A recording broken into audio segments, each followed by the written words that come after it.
Right, Merry Christmas and welcome back to my channel. Now today I'm starting making templates because I'm going to make 6 oak chairs for the house. Now I've never made chairs before, so I'm just going to be copying a chair really that I've got in the house just to get the right angles and dimensions for this chair. So I've grabbed my chair, I've laid it down and I've marked it around with a pencil. So I'm going to plunge saw the waste material away and then jigsaw these little curves by here. Now the original chair is slightly staggered around this area, so they didn't create any curves, so I'm going to try and do that. So wish me luck. There's going to be a lot of work on these. A lot of the pieces are going to have to be glued together, so I'm going to make sure everything's true and flat before we glue up and clamp everything. So there's going to be lots for you to watch on this video, so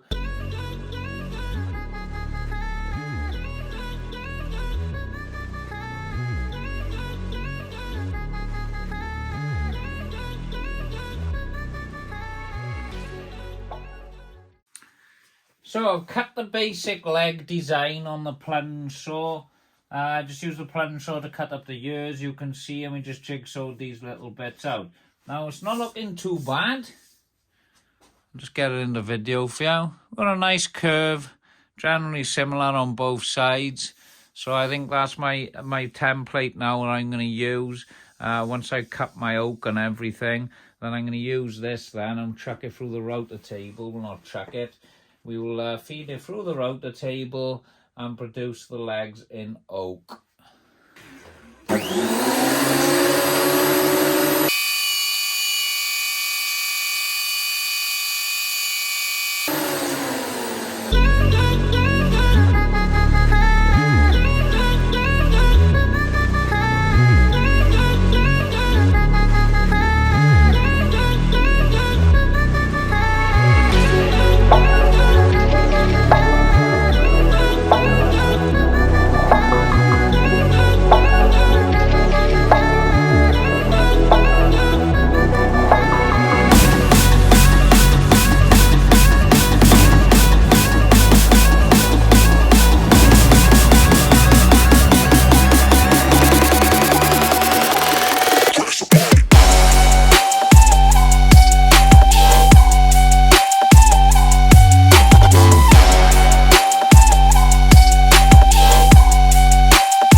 So where we're at the video, sadly the template I was using, because I was super gluing and activating it to the oak to put through the Festool CMS, I had to make a new one. So I did start panicking, thinking, oh my god, they're all going to be different sizes and I've just ruined everything.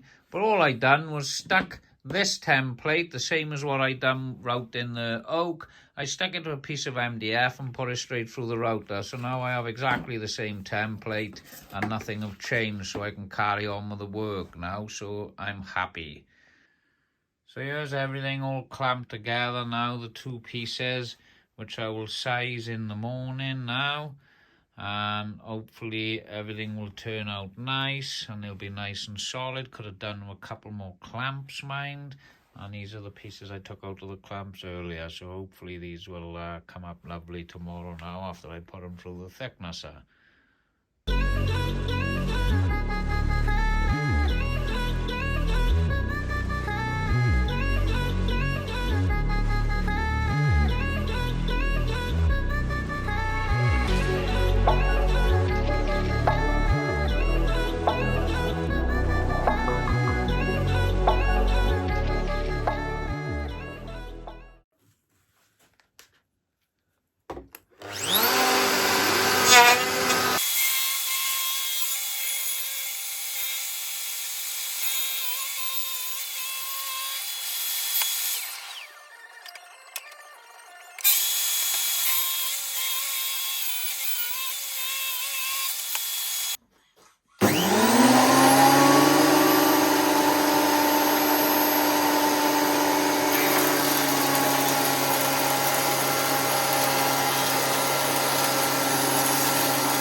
So this is where we're at with the legs now.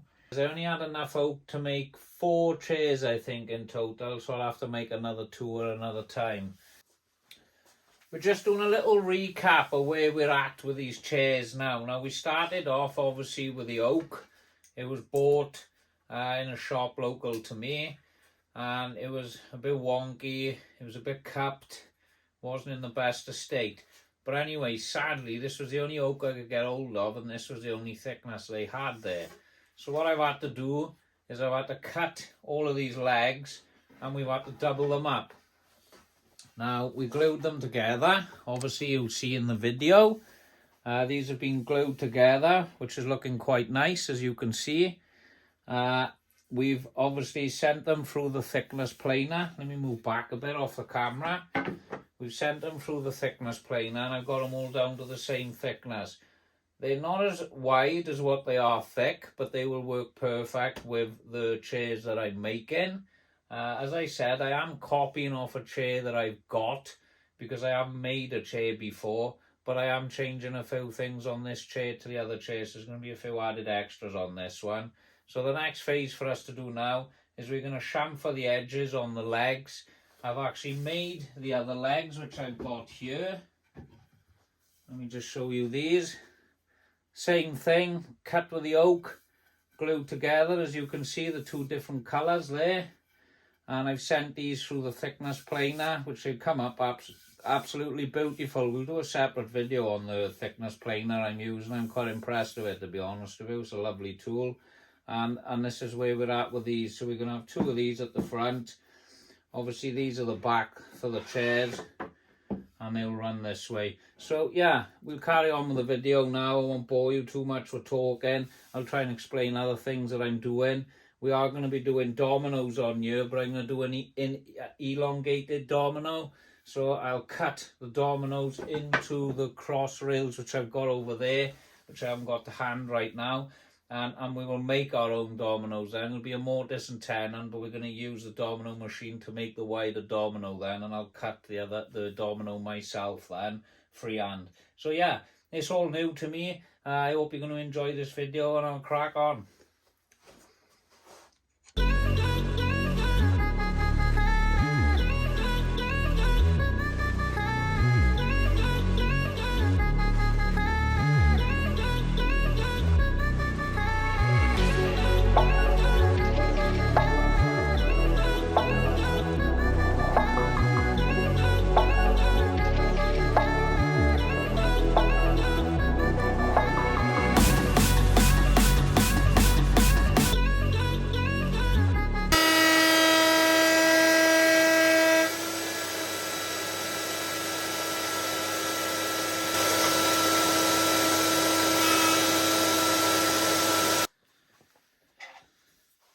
So what's happened here is we've lost the screw off the top of the Festool flush trim rotor bit. The bearing is great, so the bearing's not damaged. So I'm just going to take this one off here now and put it into there.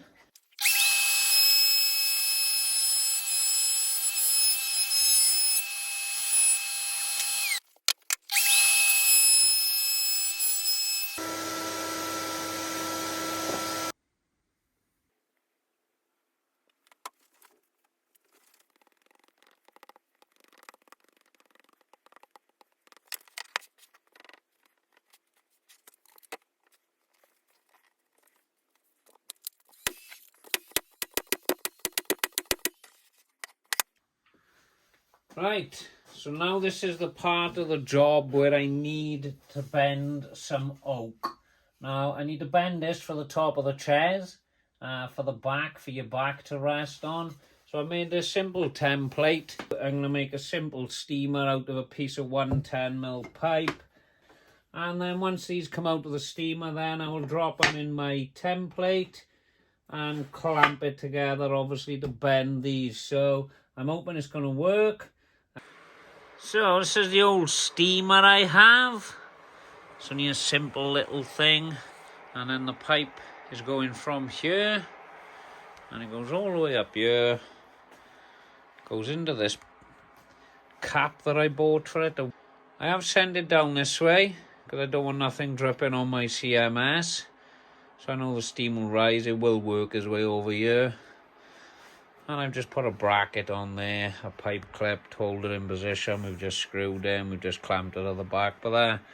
And then this one then, we're just gonna release. If I need to release any pressure, I can just lift it up, or if I want to get a little bit more pressure out of him, I'll plug it up. But if you come to here, you can see the slight bit of steam escaping. There she goes. Beautiful smell of oak in there. And that's how I'm going to steam my wood.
So these are the cuts that we've been doing with the Domino by here. Now I've got it on front facing camera, so it's not amazing, but I'll just spin it around just to show you. So all I've been doing here is making these dominoes elongated, and I'm just making them slightly smaller than the actual timber I'm fitting in for the slats. So when I actually come to fit them, you don't see any gaps. Now, I've done my first one. It did have a slight gap, so all practice at the end of the day. But on my second chair I made, I haven't had any. So I think I've sussed it out now and I know what I'm doing. So hopefully these last two chairs I'm making by here now will all start falling in place. But as we know, everything's a learning curve. You learn on the job sometimes, but that's a part of life and that's a part of learning, isn't it? So these are the slats we're going to be fitting in the chair. And if you look at this by here, here's the two lines that is lined up roughly. And you can see that obviously once I cut the domino by hand out of this slat, it's just going to slide into this hole that we've cut with the domino then. The machine cuts oak lovely, which I've been finding.